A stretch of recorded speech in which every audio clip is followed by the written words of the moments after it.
Israeli হামলায় মুহুর্মুহু বিস্ফোরণে কাঁপছে লেবাননের দক্ষিণাঞ্চল। একযোগে চালানো হচ্ছে বিমান, ড্রোন ও স্থল আক্রমণ।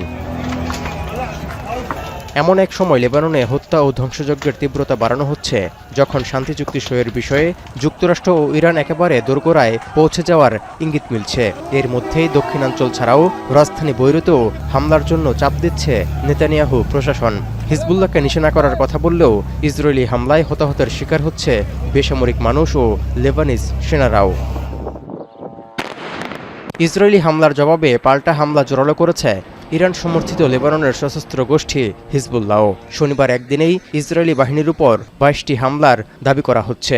দক্ষিণ লেবাননে দখল করে থাকা ইসরায়েলি সেনাদের পাশাপাশি উত্তর ইসরায়েলের সামরিক স্থাপনাও লক্ষ্যবস্তু করার দাবি করছে হিজবুল্লাহ।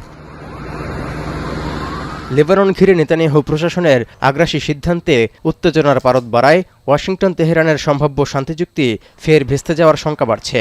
কারণ চুক্তিতে অবশ্যই লেবানন ও গাজা যুদ্ধবিরতিও যুক্ত রাখার শর্ত থেকে সরে আসেনি ইরান। তেহরান মনে করে মধ্যপ্রাচ্যে শান্তির জন্য লেবানন ও গাজায় ইসরায়েলি আগ্রাসন স্থায়ীভাবে বন্ধ জরুরি।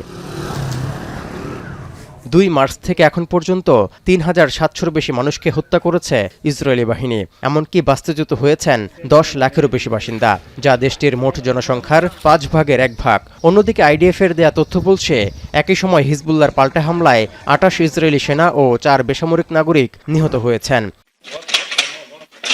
১৬ এপ্রিল মার্কিন প্রেসিডেন্ট ডোনাল্ড ট্রাম্প যুদ্ধবিরতি ঘোষণা করলেও লেবাননে হামলা অব্যাহত রেখেছে ইসরায়েল।